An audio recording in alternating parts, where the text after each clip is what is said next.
نبی پاک صاحب الالاق سید عالم صلی اللہ علیہ وسلم نے فرمایا کہ ایک شخص رات کو ارادہ کر کے سویا تھا کہ سویرے تہجد پڑھوں گا۔ ایک تو وہ ہے جس کا ارادہ ہی کوئی نہیں، فجر پڑھنے کا بھی ارادہ ہی نہیں، سرے سے پروگرام ہی نہیں۔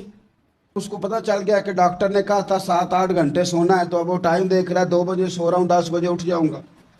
اس کی بیچ میں نیند ہے، صحت ہے، ڈاکٹر کی تنبیہ ہے، پر فجر تو شامل ہی نہیں۔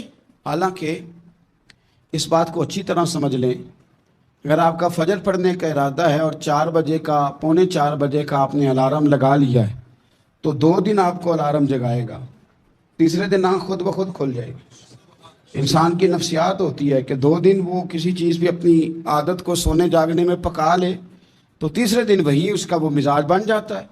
تو اگر نیت ہی نہیں، ارادہ ہی نہیں، پروگرام ہی نہیں، تو کیسے آنکھ کھلے گی؟ بلکہ پھر تو یہ ہوتا ہے کئی دفعہ آنکھ کھل بھی جاتی ہے، بندے اٹھ بھی جاتے ہیں پر اٹھتے ہی نہیں، نماز کا وضو ہی نہیں کرتے، آگے بڑھتے ہی نہیں، ہمت ہی نہیں کرتے۔ لیکن حضور کیا فرما رہے ہیں؟ کریم محبوب علیہ السلام فرمانے لگے جس کا تہجد پڑھنے کا ارادہ تھا لیکن نیند غالب آ گئی، اٹھ نہیں سکا۔ حضور فرماتے ہیں نیند تو اب اس نے پوری کر ہی لی ہے نا، پر ارادہ تھا تہجد پڑھنے کا۔ تو محبوب فرماتے ہیں نیند رب کی طرف سے صدقہ ہو گئی اور تہجد کا بھی اللہ نے ثواب عطا فرما دیا۔ ارادے صاف کرے، پکے کرے، نیتیں کھری رکھے، نیت صاف رکھے، اخلاص پیدا کرے، تو پھر تو گھر میں بیٹھے بیٹھے بڑی نیکیوں کا ثواب ملتا ہے۔ پھر تو اپنے گھر کے اندر موجود رہنے پر بھی اسے بڑے بڑے لمبے سفروں کا ثواب ملتا ہے۔ حضرت انس بن مالک رضی اللہ تعالیٰ عنہ فرماتے ہیں ہم تبوک سے واپس آ رہے تھے تو نبی پاک علیہ السلام نے فرمایا ہمارے کچھ بھائی ہیں بھائی جو بیٹھے مدینے میں ہیں، پر ہم نے جو گھاٹی بھی طے کی، جو سفر بھی طے کیا، وہ ہمارے ساتھ ہی تھے۔ بیٹھے کہاں ہیں؟ مدینے میں، پر ہم نے جتنا سفر طے کیا وہ ساتھ ہی تھے۔ حضرت انس بن مالک کہتے ہیں ہمارے تو کان کھڑے ہو گئے کہ بیٹھے بھی گھر ہیں اور ہمارے ساتھ ہیں۔ تو حضور سید عالم علیہ السلام نے پھر بات کو کھولا اور فرمایا وہ جان بوجھ کے نہیں بیٹھے رہے، ارادہ ان کا پکا تھا ہمارے ساتھ آنے کا، لیکن کسی مجبوری کی وجہ سے نہیں آ سکے۔ کوئی بیماری نے آ لیا تو نہیں آ سکے، چونکہ وہ مجبوری کی وجہ سے نہیں آ سکے، آ نہیں سکے، لیکن رب کریم نے ہم جس سفر سے گزرے ہیں اس کا اجر انہیں عطا فرمایا ہے۔ ثواب میں، اجر میں وہ برابر کے شریک ہیں، چونکہ ان کا ارادہ پورا تھا، پروگرام پکا تھا، وہ آنا چاہ رہے۔ بہت سارے ایسے لوگ بھی ہوتے ہیں جو رب کریم کو بھولتے ہیں اور وہ اپنی ساری توجہ انسانوں کی طرف، دنیا کی طرف، دنیا داروں کی طرف کر لیتے ہیں۔ تو اللہ تعالیٰ فرماتا ہے پھر میں انہیں یہ سزا دیتا ہوں کہ وہ مجھے بھولنے نکلے تھے تو میں نے انہیں ان کا اپنا آپ بھی بھلا دیا، اپنا آپ بھی۔ سورہ حشر کو دیکھیے گا، فرمایا وَلَا تَكُونُوا كَالَّذِينَ نَسُوا اللَّهَ فَأَنسَاهُمْ أَنفُسَهُمْ۔ ان لوگوں کی طرح نہ ہو جانا جنہوں نے اللہ کو بھلا دیا تو اللہ نے پھر انہیں ان کا اپنا آپ بھی بھلا دیا۔ انہیں اپنی بھی ہوش نہیں رہی، وہ ایسے مسائل میں گھر گئے، وہ ایسی آزمائشوں میں الجھ گئے، وہ ایسی دنیا داری کے اندر الجھے کہ انہیں اپنا بھی پتہ نہ چلا۔ اب تو ڈھونڈتا پھرتا ہوں اے اقبال اپنے ہی آپ کو، اب تو ڈھونڈتا پھرتا ہوں اے اقبال اپنے آپ کو، آپ ہی گویا مسافر، آپ ہی منزل ہوں میں۔ جب انسان خدا فراموش ہوتا ہے تو خود فراموش ہو جاتا ہے۔ ہمارا بڑے زمانے سے تکیہ ہے، کبھی امریکہ پر، کبھی یورپ پر، کبھی برطانیہ پر، کبھی مالداروں پر، کبھی اسلحے والوں پر۔ اس کا نقصان یہ ہوا کہ اپنا کوئی وجود نہیں رہا، اپنا کوئی نظریہ نہیں رہا، اپنی کوئی سوچ نہیں رہی۔ ایسے محسوس ہوتا ہے کہ کوئی منشور نہیں، کوئی دستور نہیں، لگام منہ میں ہے اور اس کا سرا کسی کے ہاتھ میں ہے، وہ جدھر چاہتا ہے ہمیں گھما لیتا ہے۔ اللہ فرماتے ہیں یوں نہ ہو جانا کہ تم رب کو بھلا دو اور پھر تمہیں اپنا آپ بھی بھول جائے۔ اولئک ھم الفاسقون، فرمایا یہ وہ لوگ ہیں جو نافرمان ہیں اللہ کے، یہ نافرمان ہے۔ جب یہ نظریہ بن گیا، جب یہ ذہن بن گیا کہ پیدا اللہ نے کیا ہے، دینا اللہ نے ہے، عطا کرنے والا اللہ ہے، نوازنے والا اللہ۔ تو پھر ساری توجہ دنیا داروں کی طرف رکھنا، میں اللہ والوں کی طرف توجہ رکھنے کا قائل ہوں، میں وہ سمجھتا ہوں، ہم اس چیز کے قائل ہیں، لیکن وہ بھی کوئی آستانہ ہے کہ جہاں حق مرشد کا نعرہ تو بڑا لگے پر رب کا نام ہی نہ سننے کو ملے؟ یہ بھی کوئی بات ہوئی کہ جہاں یہ تو نعرہ زور سے لگے کہ جیوے جیوے مرشد جیوے، لیکن استغفار کا درس ہی نہ ملے؟ جہاں ہر وقت یہ بتایا جائے کہ یہاں آ گئے تو بچ گئے، کیسے بچیں گے؟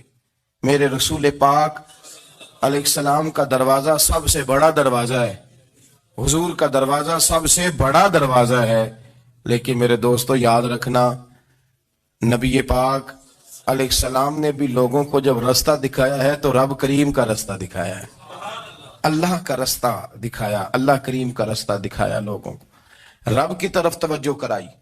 میرے رسول کریم سید عالم صلی اللہ تعالی علیہ وسلم نے لوگوں کی اللہ کی جانب توجہ کرائی اور لوگوں سے یہ کہا کہ وہ اپنے رب کریم کی جانب اپنا ذہن رکھیں، اپنی توجہ اپنے اللہ کی جانب مبذول کریں۔ میری بات کو اچھے طریقے سے سمجھیے گا، علم اللہ تبارک و تعالی عطا کرتا ہے تو اسے اللہ کی عطا ہی سمجھنا چاہیے۔ کچھ لوگوں کے پاس علم ہوتا ہے پر علم نافع نہیں ہوتا، وہ ٹامک ٹوئیاں مارتے رہتے ہیں ساری زندگی۔ علم کو اللہ کی عطا سمجھیں، اپنی عقل پر اپنے شعور پر زیادہ بھروسہ نہ سمجھیں، نظر اللہ پہ رکھیں۔ حضرت مولا علی شیر خدا کرم اللہ تعالی وجہہ الکریم سے کسی نے پوچھا تھا بڑا عالم کون ہوتا ہے؟ ہمارے ہاں تو اب وہ والے عالم پائے جاتے ہیں نا، اللہ ماشاءاللہ، جو ممبر پہ بیٹھتے ہیں تو دعوے ہی دعوے، ممبر پہ بیٹھتے ہیں تو دعوے ہی دعوے، اس طرح کے عالم ہمارے ہاں پائے جاتے ہیں، وہ ہر بات میں دعویٰ کرتے ہیں، میں یہ کر دوں گا، میں وہ کر دوں گا۔ یہ مزاج علماء کا نہیں۔ حضرت علی المرتضیٰ سے کسی نے پوچھا بڑا عالم کون ہوتا ہے؟ فرمایا بڑا عالم وہ ہوتا ہے کہ جسے مسئلے کا پتہ نہ ہو تو وہ کہہ دے مجھے نہیں پتا، میں پتہ کر کے بتاؤں گا، غلط بات بیان نہ کرے۔ امام مالک سے کسی نے کوئی مسئلہ پوچھا تو آپ فرمانے لگے مجھے اس سوال کا جواب نہیں آتا۔ ہمارے بزرگ سمجھاتے کیا ہیں؟ وہ کہنے لگا آپ اتنے بڑے امام ہیں تو اس سوال کا جواب نہیں آتا۔ آپ فرمانے لگے اگر مجھے ہر سوال کا جواب آتا پھر تو میں خدا ہوتا، مجھے ہر سوال کا جواب نہیں آتا، مجھے تو اتنا آتا ہے جتنا میرے رب نے مجھے عطا کر دیا ہے۔ اپنی نظر اللہ پہ رکھیں، نکل آئیں اس معمے سے باہر کہ میں کوئی بلا ہوں، مجھے بڑا پتا ہے، میرے پاس 6 ڈگریاں ہیں، مجھے 10 جگہ پہ تدریس کا شغف حاصل ہے، اسے نکلیں باہر۔ قرآن مجید دیکھیے گا، اللہ تعالیٰ نے ارادہ قدرت فرمایا کہ میں حضرت آدم کو بناؤں گا، پھر بنانے کے بعد فرمایا فرشتوں سجدہ کرو آدم کو، سب نے سجدہ کیا الا ابلیس ابا واستکبر وکان من الکافرین، سب نے سجدہ کیا سوائے ابلیس کے، اس نے انکار بھی کیا، تکبر بھی کیا اور کافروں میں سے ہو گیا۔ تو یہ جب اللہ تعالیٰ نے سجدہ کرایا تو کیسے کرایا؟ اللہ تبارک و تعالیٰ نے نا حضرت آدم کو علم سکھایا خود، وعلم آدم الاسماء کلہا، خود اللہ فرماتے ہیں کہ میں نے جناب آدم علیہ السلام کو تمام اشیاء کے نام سکھائے، سب اشیاء کے نام سکھائے۔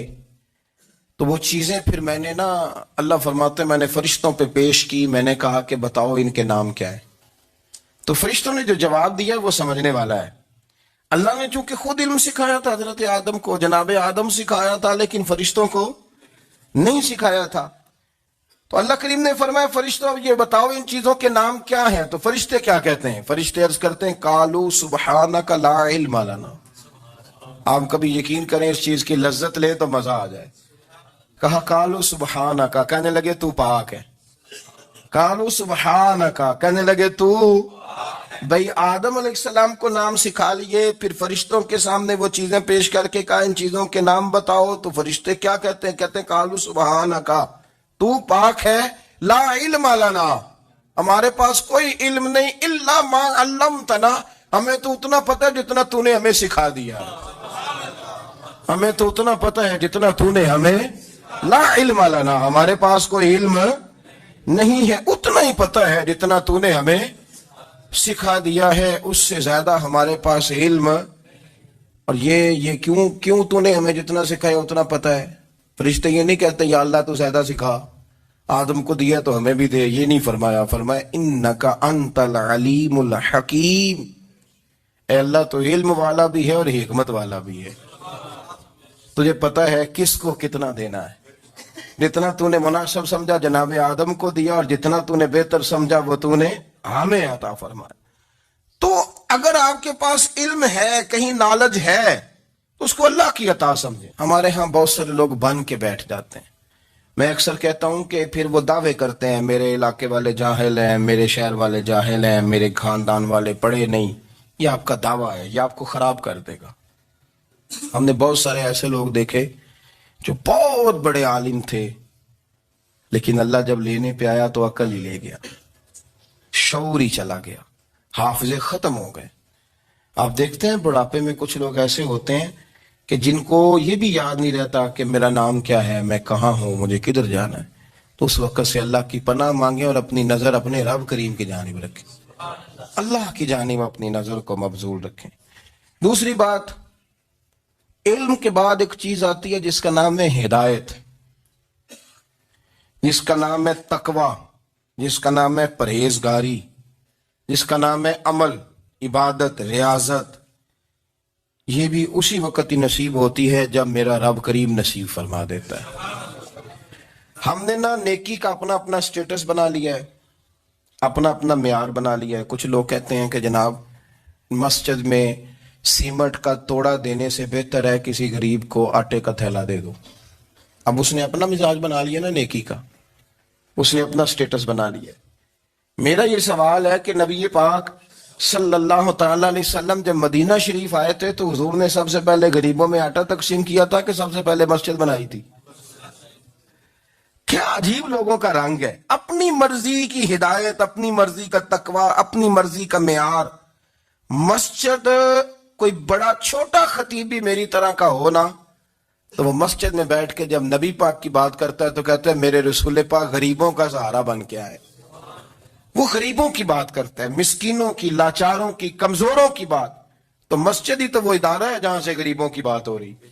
تو اب لوگوں نے غریب کو اور مسجد کو لڑانا شروع کر دیا، اس کو لڑاؤ کہ مسجد میں پیسے دینے سے بہتر ہے آپ غریب کو آٹے کا تھیلا دے دیں۔ آپ یہ کیوں نہیں کہتے کہ مسجد میں بھی آپ توڑا دیں ایک سیمنٹ کا اور ساتھ غریب کو بھی خدمت کریں؟ یہ کیوں نہیں تقویٰ؟ اپنی اپنی مرضی کا مزاج، اپنی اپنی۔ کچھ لوگ کہتے ہیں چھوڑو جی، ساری زندگی انسان نماز پڑھتا رہے اور پھر گالیاں بھی دیتا رہے، بندہ داڑھی بھی رکھ لے اور جھوٹ بولنا بھی نہ چھوڑے، تو یہ آپ نے اپنے پاس سے تقوی کا معیار بنایا۔ گالی دینے کا گناہ ہے اور داڑھی رکھنے کا ثواب ہے۔ تو اگر آپ داڑھی رکھے ہوئے ہیں اور آپ کوئی غلطی کر رہے ہیں تو اس سے آپ کی داڑھی کا ثواب ختم، اللہ کرے آپ کو سمجھ آئے میری بات۔ آپ کوئی غلطی کر رہے ہیں، داڑھی کا ثواب اس سے ختم، وہ اپنی جگہ پہ قائم ہے چیز۔ اپنی مرضی کا کیوں تقوی کا معیار بناتے ہیں؟ تقوی کا مزاج اپنی مرضی کا نہ بناؤ، اللہ کی بارگاہ سے دعا مانگو کہ یا اللہ ہمیں ہدایت کا نور عطا فرما، اللہ تو ہمیں رستہ دکھا، تو بتا کہ ہدایت کیا ہے۔ تو رب فرماتا ہے اللہ ولی الذین آمنوا، اللہ مومنوں کا مددگار ہے، یخرجہم من الظلمات الی النور، وہ انہیں اندھیروں سے نکالتا ہے اور نور کی طرف روشنی عطا فرماتا ہے۔ اندھیروں سے نور کی طرف اللہ لاتا ہے۔ اللہ ولی، اللہ مومنوں کا ولی ہے، وہ انہیں اندھیروں سے نور کی طرف نکالتا ہے۔ ہدایت ہمیشہ اللہ کی طرف سے سمجھے۔ جب وہ نماز کی توفیق دیتا ہے تو اپنے فضل سے دیتا ہے، جب وہ ذکر کی توفیق دیتا ہے تو اپنے فضل سے۔ ہم سمجھتے ہیں ہو جی فلانا نہیں پڑھ رہا بڑا بیوقوف ہے، فلانا نہیں پڑھ رہا، تو تم کیا اپنی عقل کے زور پہ پڑھ رہا ہے؟ میں جی اللہ کے فضل سے 2 سپارے پڑھتا ہوں، تو کس پہ احسان کرتے تو 2 سپارے پڑھ کے رویا کر، کہ اگر مالک تو بڑا قریب نہیں۔ بڑے لوگ ہیں جن کو پورا قرآن حفظ ہے پر انہیں پڑھنے کی توفیق نہیں، تو انہیں فضل کیا اور مجھے توفیق دے دی ہے پڑھنے۔ رویا کر، پڑھ کے رویا کر، راتی ساری کر کر زاری، وہ نیند اکھاں تھی توندے تے فجرے اوہی گناہگار کہاون سب تو نیوے ہوندے۔ مہربانی کریں، ڈریں، نیکی کریں تو پھر ڈریں، پھر احساس پیدا کریں، پھر اپنے اندر وہ کمزوری لائیں کہ توبہ توبہ مجھے تو پتہ ہی نہیں، تو جانتا ہی نہیں۔ حضرت سیدنا امام اعظم ابو حنیفہ رحمۃ اللہ تعالی علیہ کے ساتھ ایک شخص کہتا میں نے نماز پڑھی تو عشاء کی نماز تھی. یہ جو لوگ بڑے ہوتے ہیں نا، ان کے پیار کرنے والے بڑے ہوتے ہیں، ان کے گرد خوف بھی بڑا ہی ہوتا ہے، انہیں بڑا ڈر لگتا ہے، بڑی بعض اوقات آزمائش ہوتی ہے ان کی. عشاء کی نماز کہتے پڑھی تو امام صاحب نے نا عشاء کی نماز میں تلاوت کی آیتیں فَمَن يَعْمَلْ مِثْقَالَ ذَرَّةٍ خَيْرًا يَرَهُ وَمَن يَعْمَلْ مِثْقَالَ ذَرَّةٍ شَرًّا يَرَهُ. فرمایا جو ذرہ برابر خیر کرے گا وہ بھی قیامت میں دیکھے گا، اور جو ذرہ برابر شر کرے گا وہ بھی قیامت میں اس شر کو دیکھے گا، اس کے سامنے آئے گا. تو وہ شخص کہتا ہے کہ سارے لوگ نماز پڑھ کے چلے گئے تو امام صاحب رحمت اللہ علیہ نے اپنی داڑھی پکڑی، رو رہے ہیں. کہتے ہیں وہ ذرہ برابر نیکی کا بدلہ دینے والے، وہ ذرہ برابر شر پہ سزا دینے والے میری سفید داڑھی کو دیکھ. مالک میرے ذرے ذرے سامنے نہ لانا، لوگ تو میری بڑی قدر کرتے ہیں دنیا، میں تو بڑا پہچانا جاتا ہوں، لوگ تو میری راہوں میں پھول لیے کھڑے ہوتے ہیں، مجھے بڑا نوازتے ہیں. قیامت میں رسوا نہ کر دینا، میرے لیے مشکل ہو جائے گی. وہ کہتے ہیں میں نے امام صاحب کا درد دیکھا، مجھے کوئی کام تھا تو میں چلا گیا. میں نے کہا کہ وہ اس وقت اللہ کے حضور حاضر ہیں تو میں دوبارہ آؤں گا. کہتے ہیں میں تہجد کے وقت آیا تو امام صاحب وہیں بیٹھے تھے اور ان کی داڑھی آنسوؤں سے بھری ہوئی تھی اور زور سے داڑھی پکڑی ہوئی. کہنے لگے مالک رسوا نہ کر دیں، قیامت میں رسوا نہ کر دیں. یار جو ہدایت یافتہ لوگ تھے وہ تو ڈرے ہوئے تھے، وہ تو سہمے ہوئے تھے، وہ تو کہتے تھے یہ اس کا فضل نہیں، اس نے بلا لیا، یہ اس کا کرم نہیں. حضرت باعزید بستامی کسی کافر کو دیکھتا تو رو پڑتے، کہتے مالک تو کتنا قریب ہے، یہ بے ایمان رہ گیا، تو نے اپنے فضل سے مجھے اپنے نبی کا غلام بنا لیا. وہ رو پڑتے. یہاں تو لوگوں کا دعویٰ ہی بڑا ہے. نمازی اللہ خیر فرمائے وہ تو دوسروں کو گھورتا ہے، وہ کہتا ہے جنت کا میں مالک کو کنجیاں میرے پاس ہیں، میں کسی اور کو گھسنے نہیں دوں گا. اور اگر 2-3 حج کر لے تو پھر تو وہ کہتا ہے کہ اب میرے سے پوچھ کر لوگ جنت میں جائیں گے معاذ اللہ. اور اگر وہ 2 4 5 7 دفعہ کوئی نفل پڑھ لے تو پھر وہ کہتا ہے چھوڑیں جی سارے لوگ بے عمل ہیں، میں اکیلا نیک ہوں. نہ ایسا کریں، اپنی توجہ اپنے رب پہ رکھیں، اپنی توجہ اپنے معین الملت والدین، عطائے رسول، ہند الولی، غریب نواز، خواجہ معین الدین چشتی، حضرت خواجہ اجمیر، شاہ اجمیر، شاہ اجمیر، والی ہندوستان. آخری عمر میں نا سارا دن روتے گزر جاتا، ساری رات روتے گزر جاتے، ذرا سی کوئی بات کرتا تو رو پڑتے، آنکھیں آنسوں سے بھری رہتی. کئی دفعہ آپ نے بھی پریشان ہو جاتے ہیں نا کہ یار تو ایک بات کی جان ہی نہیں چھوڑ رہا. تو خواجہ قطب الدین صاحب بختیار کاکی سے لوگوں نے کہا کہ آپ مرشد سے بات کریں، اتنا بھی تو نہیں نہ رونا چاہیے، ہر وقت اس کے آنسو کی کریے. عاشق دا کام ہی رونا تونا تے بھی نہ روئو نہیں منظوری. یہ عاشق سدا ہی روندا رہندا ہے، پاویں وصل ہوئے تے پاویں دوری. ہر وقت رونے کا کیا مطلب ہے؟ تو خواجہ قطب صاحب کہتے ہیں میں قریب گیا تو میں نے پیر دبائے، میں نے کہا سونیا لوگ تو کچھ بھی نہیں کرتے، تو نے تو کمال کر دیا، 90 لاکھ آدمی مسلمان کر دیا، دنیا کچھ نہیں کرتی. تو نے 50 سال ساری رات مسلح پہ بیٹھ کے رب راضی کیا. تو شہزادہ تھا، حضور کی اولاد تھا، لیکن معین الدین تیرا ایک پلاٹ بھی نہیں. تو نے طالب علم پالے، انہیں غریبوں کو دیا، انہیں نوازا، کوئی شے نہیں تیرے پاس، ہر چیز تو نے. ساری رات روتے ہو، سارا دن روتے ہو. تو خواجہ قطب الدین صاحب کہتے ہیں میں نے جب عرض کیا تو خواجہ صاحب مجھے گلے لگا لیا، چیخ مار کے روئے. کہنے لگے قطب الدین پتر داڑھی سفید ہو گئی، جانے کا وقت آ گیا. جو تو نے نیکیاں گنوائی ہیں وہ ہیں صحیح میرے پاس، پر یار کی بارگاہ میں پیش کرنے کے قابل ایک بھی نہیں، ایک بھی نہیں. تو بارگاہ تو دیکھ کتنی بڑی ہے، رسول کریم کی بارگاہ میں پیش کرنے کے قابل ان میں سے ایک بھی نہیں. تو آستانہ دیکھ کتنا بڑا ہے، کیا پیش کروں گا، کیا عرض کروں گا حضور کی بارگاہ میں، کس طرح. وہ یار جو بڑے تھے وہ تو ڈرے ہوئے تھے، سہمے ہوئے تھے، وہ تو بڑی آزمائش میں تھے. لیکن میرا اور آپ کا رٹا 2 نمازیں پڑھ کے 6 نمازوں کا دعویٰ کرنا اور لمبی چوڑی کہانیاں بنانا اور اپنے منہ سے اپنی تعریفیں کرنا، اس سے تھوڑا باہر آئیں. رزق بھی میرا اللہ ہی دیتا ہے، علم بھی اللہ دیتا ہے، رزق بھی بڑے بڑے فقیروں کو مالدار ہوتے دیکھا، بڑے بڑے مالداروں کو فقیر ہوتے دیکھا، بڑے بڑے. میرا ایک بڑا سخی قسم کا سجن ہے، بڑا پیارا ہے، میں اسے سخی مانتا ہوں. میں نے اپنی پریشانیوں کے دنوں میں بھی اس شخص کو سخی دیکھا. ایک دن رات کو مجھے ٹیلی فون کر کے کہنے لگا کدھر ہو؟ میں نے کہا میں گھر ہوں. نہیں اکثر سفر میں ہوتے ہو نا؟ میں نے کہا طبیعت کیسی ہے؟ ٹھیک ہے، بس حال چال پوچھنا تھا. میں نے سمجھائی، میں نے کہا یار یہ کوئی مسئلہ ہے، ورنہ رات کے 2 بجے کوئی حال پوچھنے کو فون تو نہیں نہ کرتا، کوئی مطلب ایسا تو مسئلہ نہیں نا.